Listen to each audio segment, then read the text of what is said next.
CH69 Rishabh और अनोखी की प्यार भरी नोकझोंक।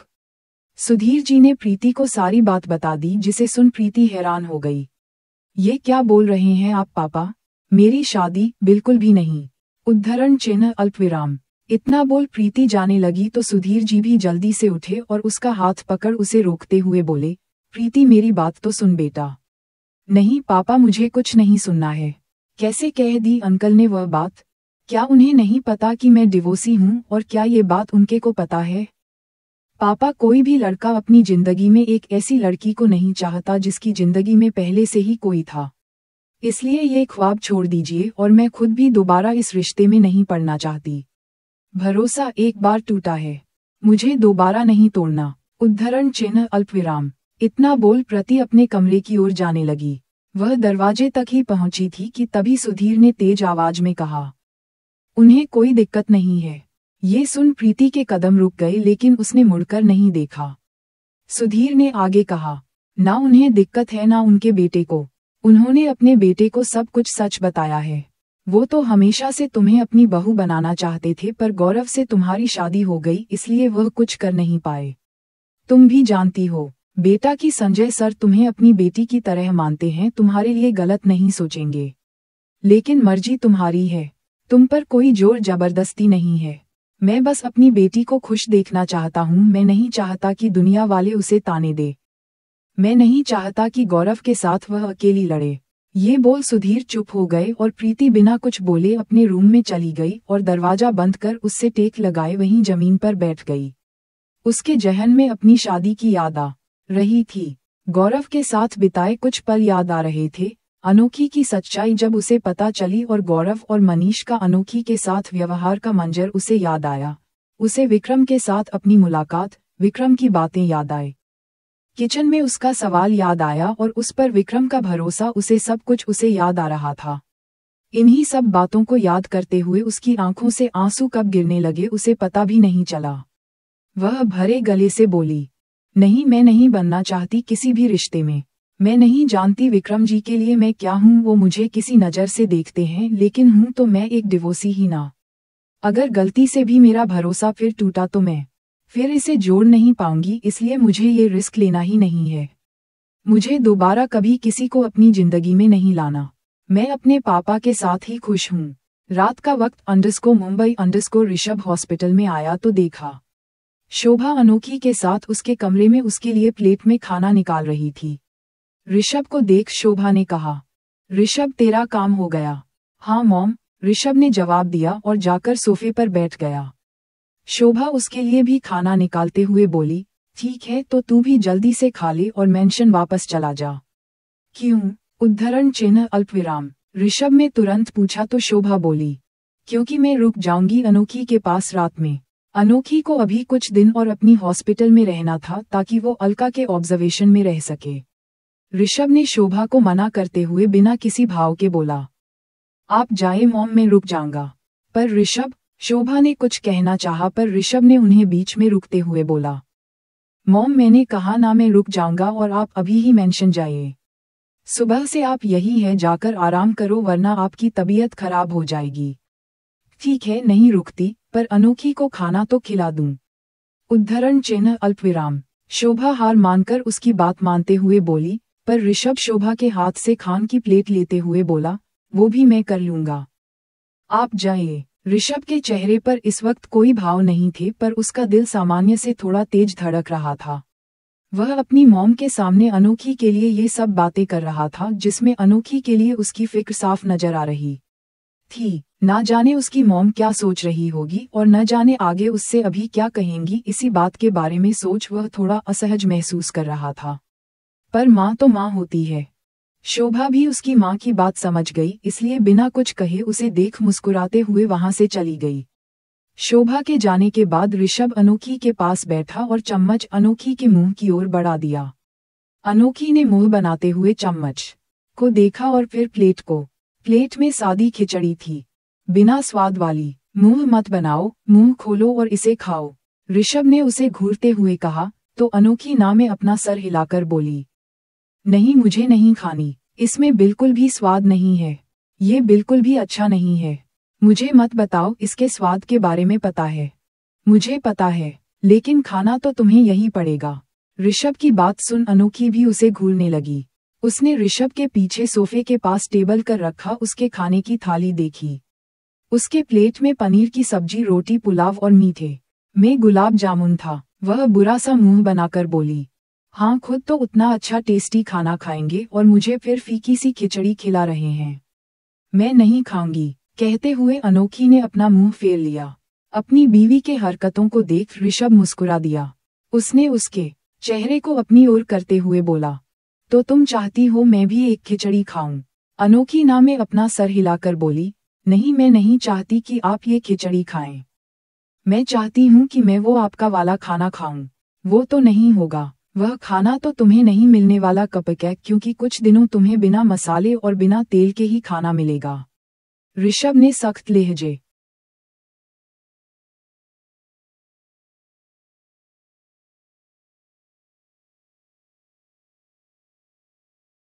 में कहा तो अनोखी क्यूट सी शक्ल बनाकर अपनी आंखों को बार बार झपकाते हुए देखने लगी, जैसे उसे मस्का लगाने की पूरी कोशिश कर रही हो। ऋषभ भी उसकी होशियारी समझ रहा था। उसकी हरकतों पर उसे बहुत प्यार आ रहा था, पर उसने अपने चेहरे पर कोई भाव नहीं आने दिए। तभी अनोखी का चेहरा एकदम से बदल गया।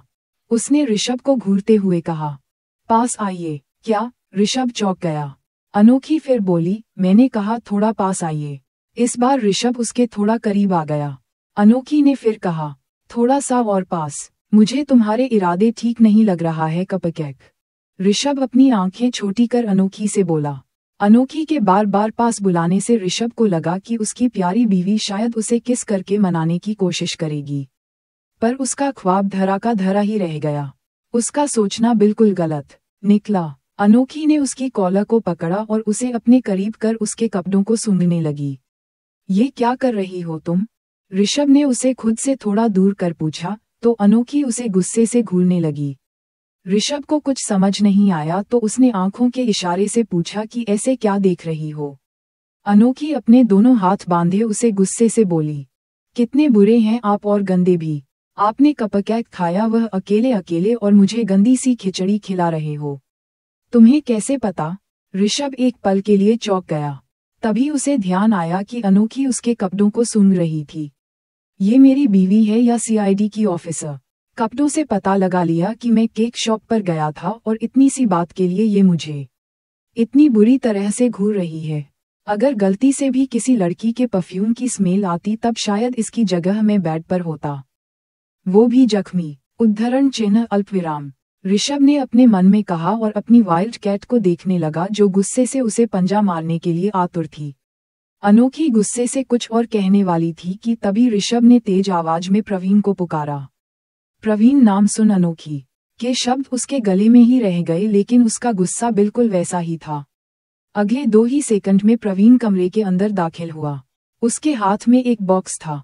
उसने वो बॉक्स अनोखी के बेड के पास रखा और अनोखी को देख मुस्कुराते हुए पूछा, और लिटिल एंजल अब कैसा फील कर रही हो? पर अनोखी ने कोई जवाब नहीं दिया और अपना मुंह फेर लिया। प्रवीण को वहां का माहौल कुछ अलग ही नजर आ रहा था। उसने अनोखी को देखा जो गुस्से से मुंह फेरे बैठी थी, और फिर ऋषभ को देखा जिसके चेहरे पर कोई भाव नहीं थे। ऋषभ ने उसे जाने का इशारा करते हुए बोला, वो खाने की प्लेट भी लेते जाना। क्यों, आप खाना नहीं खाएंगे? प्रवीण ने पूछा तो ऋषभ बिना कुछ कहे उसे देखने लगा, तो प्रवीण अपने कंधे उचकाते हुए प्लेट लेकर वहां से चला गया। गुस्सा सच में नाक पर चढ़ा है। तभी तो कपड़ों से कपकेक की खुशबू आ गई, पर जो कपकेक सामने रखा है उसकी खुशबू नहीं आ रही। उद्धरण चिन्ह अल्पविराम। ऋषभ ने कहा तो अनोखी ने उसे देखा और फिर उस बॉक्स को जो अभी अभी प्रवीण रख कर गया था। उसने जल्दी से वो बॉक्स उठा लिया और खोलकर देखा तो उसमें 4 कपकेक थे और चारों अलग अलग फ्लेवर के थे। ये देख अनोखी ने खुश होते हुए कहा, आपने मेरे लिए भी कपकेक लाया है?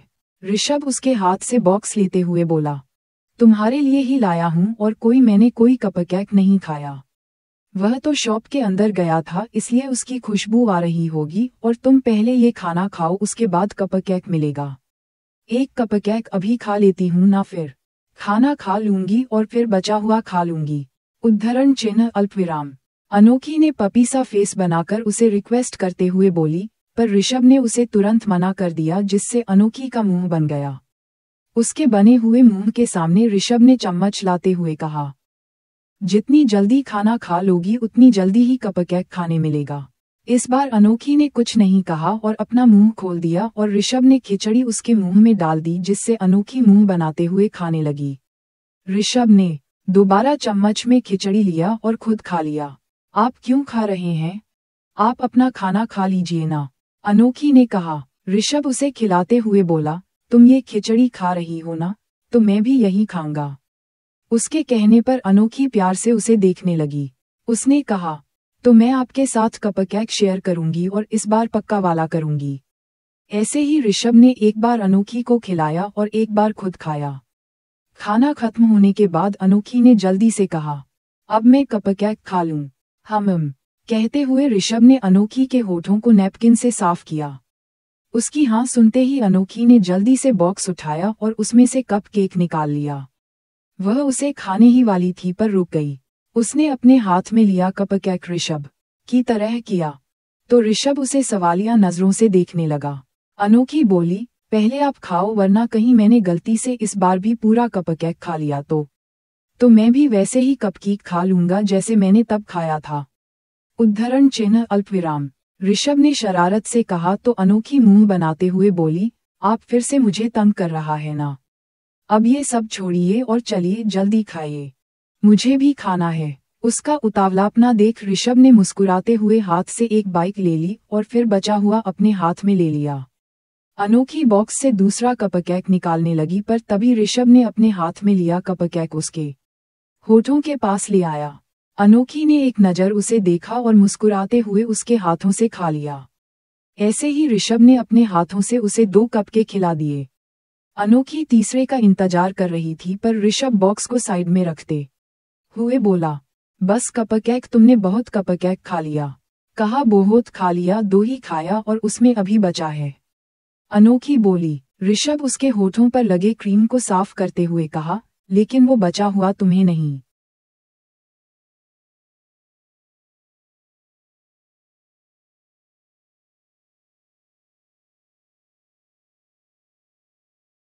मिलेगा, इसलिए बिना कोई शिकायत किए सो जाओ। ऋषभ ने मना किया तो अनोखी ने गुस्से से पाउट बना लिया और अपने गालों को फुला लिया। ऋषभ को अनोखी इस पल बहुत क्यूट लग रही थी। उसके फुले गाल, गुलाबी होठ ऋषभ को खुद पर कंट्रोल खोने पर मजबूर कर रहे थे। ऋषभ खुद को रोक नहीं पाया और उसने उसके होठों को हल्के से अपने होठों से छू लिया। अनोखी चौंक कर उसे देखने लगी। ऋषभ ने उसके गालों को अपने गालों से छुआ और बहुत एहसास के साथ बोला, तुम्हारी हर शिकायत दूर कर दूंगा, हर ख्वाहिश पूरी करूंगा, पर अभी नहीं। कपकेक, मैं ऐसा कोई काम नहीं करने वाला जिससे तुम्हें तकलीफ हो, फिर चाहे तुम नाराज ही क्यों ना हो जाओ, क्योंकि तुम्हारी नाराजगी दूर करना मुझे बखूबी आता है। अनोखी को ऋषभ की गर्म सांसें अपने कान पर महसूस हो रही थी। उसे घबराहट होने लगी और उसने अपनी आंखें बंद कर ली। ऋषभ उससे दूर हुआ और उसके चेहरे को देखा जिस पर शर्म की लाली थी। ये देख वो मुस्कुरा दिया। अनोखी के चेहरे को देखते हुए ही ऋषभ ने उसे अच्छे से बेड पर सुलाया और कंबल उड़ाकर उसके गाल को चूम कर बोला, अब सो जाओ, गुड नाइट। अनोखी की आंखें अभी भी बंद थी। फिर ऋषभ मुड़कर सोफे की ओर जाने लगा, पर अनोखी ने पीछे से उसका हाथ थाम लिया। ऋषभ के कदम रुक गए। उसने देखा तो अनोखी ने उसकी आंखों में देखते हुए पूछा, आप कहाँ जा रहे हैं? सोफे पर सोने, ऋषभ ने कहा। तो अनोखी बोली, क्यों, ये बेड तो इतना बड़ा है, आप मेरे साथ इस बेड पर भी तो सो सकते हैं ना। अनोखी का बेड और जिस रूम में थी वह काफी लग्जरियस था, क्योंकि ऋषभ ने उसके लिए वीआईपी वार्ड अरेंजमेंट कराया था। ऋषभ ने उसके गाल पर हाथ रखकर कहा, नहीं कपकेक, मैं नहीं सो सकता। तुम्हारे पैरों को जरा सी भी चोट नहीं लगनी चाहिए और हो सकता है मेरे रहते तुम्हें चोट लग जाएगी, इसलिए तुम सो जाओ और मैं यही हूँ सोफे पर, कहीं नहीं जाऊंगा। ऋषभ ने उसके हाथ से अपना हाथ छुड़ाया तो अनोखी ने वापस उसके हाथों को पकड़कर कहा, अच्छा, जब तक मैं सो नहीं जाती तब तक तो रुक जाए ना। CH-70 आलोक की जान खतरे में और ऋषभ का कोलकाता जाना। ऋषभ ने उसके हाथ से अपना हाथ छुड़ाया तो अनोखी ने वापस उसके हाथों को पकड़कर कहा, अच्छा, जब तक मैं सो नहीं जाती तब तक तो रुक जाए ना। ऋषभ ने उसकी आंखों में देखा। वो रिक्वेस्ट कर रही थी, अपनी आदत से मजबूर होकर। सोते वक्त अपने बालों में ऋषभ की उंगलियों को महसूस करना उसकी आदत बन गई थी। ऋषभ के बिना उसे नींद नहीं आती थी। सबको यही लगता था कि ऋषभ और अनोखी अलग कमरे में रहते हैं, पर सच ये था कि हर रात ऋषभ अनोखी के कमरे में ही सोता था और सबके उठने के पहले ही कमरे से चला जाता था। ऋषभ मुस्कुराया और उसके पास बैठ गया।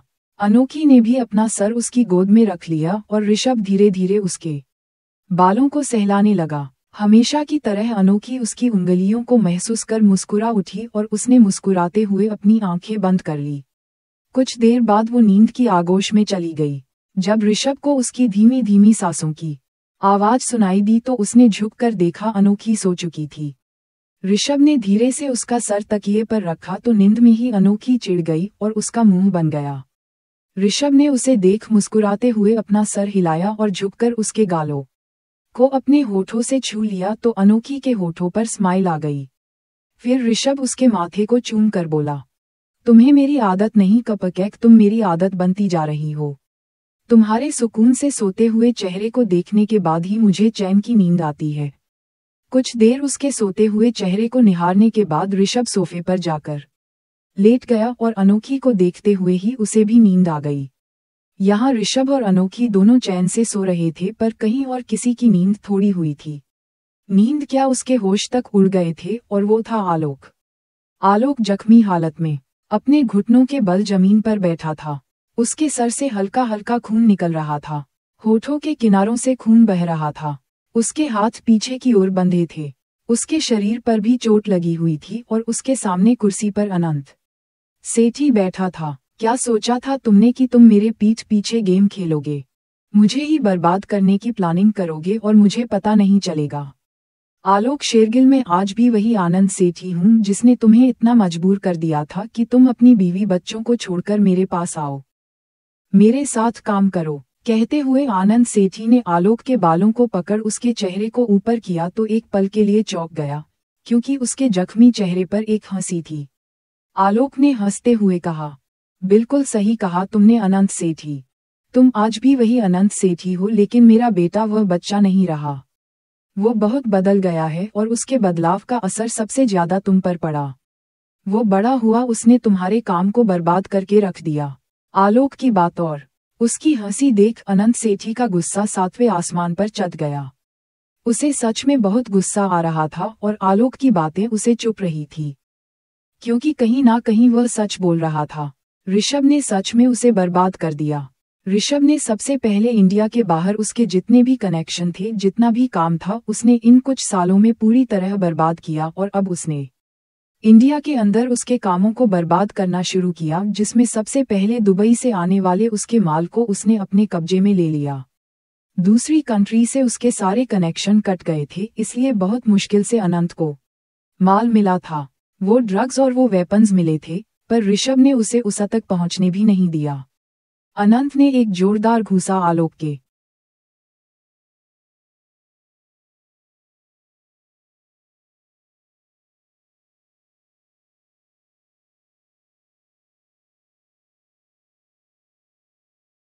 मुंह पर मारा। इतना जख्मी होने की वजह से आलोक के अंदर ताकत ही नहीं बची थी और वो धड़ाम से जमीन पर गिर गया। तभी उसे पायलों की आवाज सुनाई दी। आलोक ने सर उठाकर देखा तो उसके सामने कालिंदी खड़ी थी। कालिंदी नीचे बैठकर उसे देखते हुए बोली, बहुत दर्द हो रहा है आलोक जी, आपको नहीं मजा आ रहा है तुम लोगों को बर्बाद होता देखकर? तुम लोगों को क्या लगा? कहते हुए वह दोबारा उठकर बैठ गया और कालिंदी और अनंत को देखकर बोला, तुम लोगों को क्या लगा कि आलोक शेरगिल इतना बुज़दिल है जो डर कर तुम लोगों के साथ आ गया? हाँ, मैं डर गया था कि तुम लोग मेरे परिवार वालों को कुछ ना कर दो, इसलिए तुम लोगों के साथ आया। पर मैं इतना बेवकूफ नहीं हूँ किसी कुत्ते की तरह तुम लोगों की बात माना करूँ। मैंने इतने साल तुम लोगों को बर्बाद करने में निकाले। मेरा बेटा मेरा ही खून है और मुझे पता था कि वो कभी शांत नहीं बैठेगा, इसलिए जब मुझे इस बात का पता चला कि वो भी इस दुनिया में अपना कदम रख चुका है, तो मैंने धीरे धीरे बिना किसी को पता चले उसकी मदद करनी शुरू कर दी। तुम लोगों के खिलाफ उसे जानकारी देता रहा और वो धीरे धीरे तुम लोगों को बर्बाद करता रहा। इतना बोल आलोक जोर जोर से हंसने लगा। तभी कालिंदी ने वहां खड़े एक आदमी से हंटर लिया और आलोक को मारने लगी। वह बेतहाशा बिना रुके आलोक को उसे हंटर से मारे जा रही थी। अपने इतने सालों का गुस्सा उस पर उतार रही थी। मारते हुए ही उसने तेज आवाज चिल्लाते हुए कहा, इतने साल मैं तुम्हारे साथ रही आलोक। क्या कुछ नहीं किया मैंने तुम्हारे दिल में अपनी जगह बनाने के लिए, लेकिन तुमने एक बार भी नजर भर कर मुझे नहीं देखा। अगर इतने साल मैंने महादेव को दिए होते तो वह भी आ जाते मेरे पास। कालिंदी की बात सुन आलोक फिर हंसते हुए बोला, महादेव कभी तुम जैसी कपटी औरत के लिए नहीं आते हैं कालिंदी, और वैसे भी महादेव पार्वती जी के हैं और मैं मेरी शोभा का। उसकी बातों ने कालिंदी के जख्मी दिल पर नमक छिड़कने का काम किया था और कालिंदी गुस्से से और ताकत लगाकर हंटर से आलोक को मारने लगी। अब तक उस हंटर की वजह से आलोक के कपड़े कई जगह से फट गए थे और उसके शरीर से खून निकलने लगा। अरे अरे मेरी बहना, अभी ही मार दोगी इसे। उद्धरण चिन्ह अल्पविराम। अनंत ने कालिंदी का हाथ पकड़कर कहा तो कालिंदी उसे गुस्से से देखने लगी। उसने अपना हाथ छुड़ाने हुए कहा, छोड़ो मेरा हाथ, आज मैं खुद अपने हाथों से इसकी जान ले लूंगी। हाँ ले लेना, पर पहले इसके बेटे को तो आ जाने दो। अनंत की बात सुन कालिंदी और आलोक दोनों ही उसे देखने लगे। अनंत आलोक के पास आकर एक खतरनाक मुस्कुराहट के साथ उसे देखते हुए बोला, इसके बेटे को आ जाने दो। ये अपनी आंखों के सामने अपने बेटे की मौत देखेगा, उसके बाद तुम इसे मार देना। उसकी बातों ने आलोक को चौंका दिया था। वो हैरान नजरों से उसे देख रहा था। अनंत उसकी हैरान नजरों को देख उसी तरह हंसते हुए बोला, क्या हुआ, हैरान हो गए? अरे तुम्हारे मैसेज से जब ऋषभ शेरगिल अनंत सेठी को बर्बाद कर सकता है तो क्या तुम्हारे मैसेज से वो यहाँ नहीं आ सकता? मैंने उसे तुम्हारे जरिए ही मैसेज भेज दिया है, अब वो यहाँ खुद चल कर आएगा। अपनी मौत के पास चलकर आएगा। वह अपनी मौत के पास चलकर नहीं आएगा अनंत, तुम अपनी मौत को बुला रहे हो। मेरे बेटे की मौत तुझ जैसे शैतान के हाथ में नहीं लिखी है, पर हाँ तेरी मौत जरूर उसी के हाथों लिखी है। गलती कर दी तूने उसे यहाँ बुलाकर। आलोक उसकी आंखों में देखते हुए बोला। जहाँ अब तक आलोक के चेहरे पर हैरानी थी वहीं अब एक आत्मविश्वास था, भरोसा था, घमंड था। उसकी आंखों में एक कतरा डर नहीं नजर आ रहा था, बल्कि उसके होठों पर अभी से ही जीत की मुस्कुराहट थी। और ये देख अनंत के तन बदन में एक आग सी लग गई। तभी अनंत ने वही रखा लोहे का रोड उठाया जिससे कुछ देर पहले उसके आदमी उन्हें आलोक को मारा था। उसने वो रोड अपने हाथों में लिया और आलोक के सर पर मार दिया, जिससे आलोक बेसुध सा वहीं गिर गया। उसके सर से लगातार खून बहने लगा।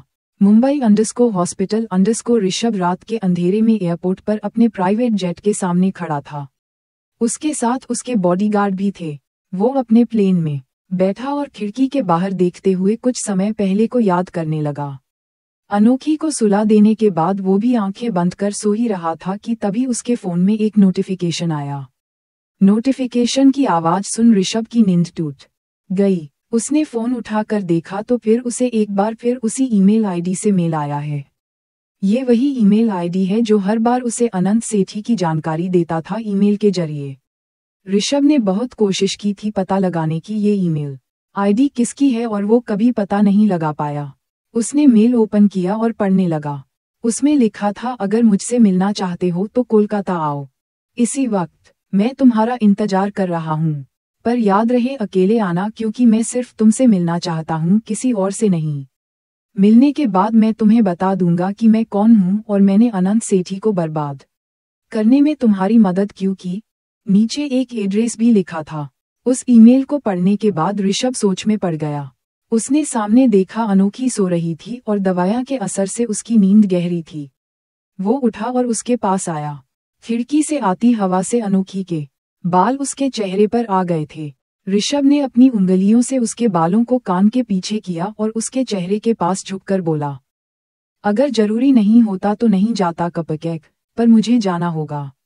वो इंसान कौन है ये मुझे जानना है, इसलिए जाना पड़ रहा है, पर मैं जल्दी आ जाऊंगा। उद्धरण चिन्ह अल्पविराम। ये बोल उसने उसके माथे को चूम लिया। फिर उसने विक्रम को फोन लगाया। विक्रम नींद में था पर फोन मोबाइल स्क्रीन पर ऋषभ का नाम दे वो जल्दी से उठकर बैठ गया। हेलो, क्या हुआ ऋषभ, सब ठीक तो है ना? उद्धरण चिन्ह अल्पविराम। फोन उठाते ही वह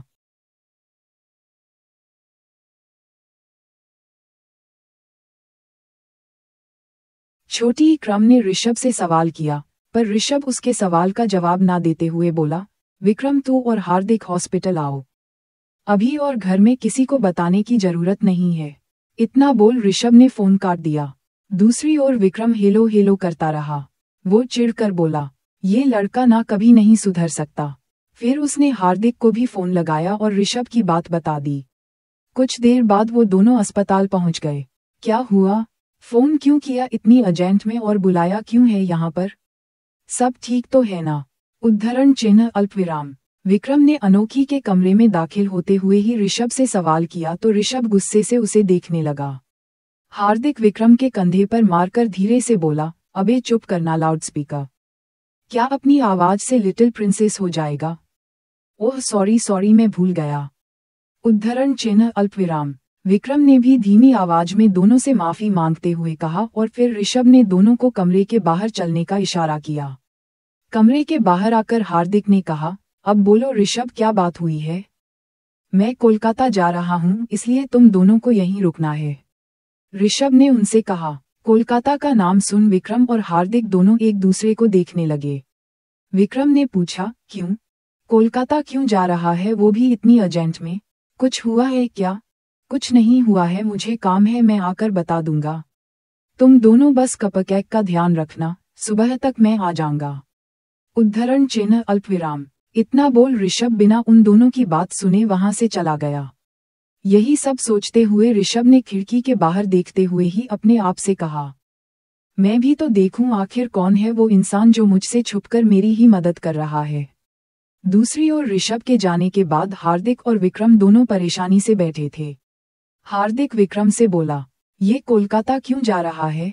क्या हुआ होगा? पता नहीं, पर मुझे कुछ अच्छी वाली फीलिंग नहीं आ रही है। जरूर कुछ ना कुछ तो गड़बड़ हुई है।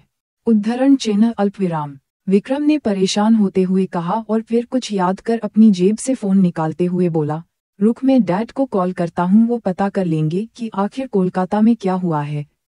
संजय अंकल, वो कैसे पता करेंगे? हार्दिक ने चौंक कर पूछा तो विक्रम संजय का नंबर डायल करते हुए उससे बोला, अरे पापा कोलकाता गए हैं ना, मैंने उन्हें आलोक अंकल के बारे में बता दिया था और उनसे रहा नहीं गया तो कोलकाता चले गए बिजनेस मीटिंग का बहाना बनाकर। इतना बोल उसने फोन कान पर लगा दिया। हार्दिक ने फिर कहा, तो क्या उनकी आलोक अंकल से मुलाकात हुई? नहीं, मुलाकात तो नहीं हुई है अभी तक, पर हाँ अपने तरीके से उन्होंने आलोक अंकल को ये बता दिया है कि वह भी उनके साथ ही है। उद्धरण चिन्ह अल्पविराम। विक्रम ने अपनी बात खत्म की ही थी कि तभी दूसरी ओर से संजय ने फोन उठा लिया। विक्रम ने जल्दी से पूछा, डैड आप अभी भी कोलकाता में ही है ना? हाँ हूँ। क्यों, क्या हुआ? तू इतना परेशान क्यों लग रहा है? दूसरी ओर से संजय ने पूछा तो विक्रम ने कहा, पता नहीं, पर ऋषभ कोलकाता जा रहा है, वो भी इसी वक्त। आप जल्दी से पता करो कि हुआ क्या है। ठीक है, मैं देखता हूँ। उद्धरण चिन्ह अल्पविराम। इतना बोल संजय ने फोन कट कर दिया। लगभग 20 मिनट बाद संजय अपने कुछ आदमियों के साथ एक पुरानी बिल्डिंग के सामने खड़ा था। उसने अपने आदमी से पूछा, क्या अनंत सेठी आलोक को यही लाया है? जी सर, आपके कहने पर मैंने पता किया, आलोक शेरगिल यहीं पर है, उस आदमी ने जवाब दिया। तो संजय ने उस बिल्डिंग को देखते हुए कहा, तो देरी किस बात की, चलो मेरे दोस्त को मेरी जरूरत है। और इतना बोल संजय बिल्डिंग की ओर बढ़ गया।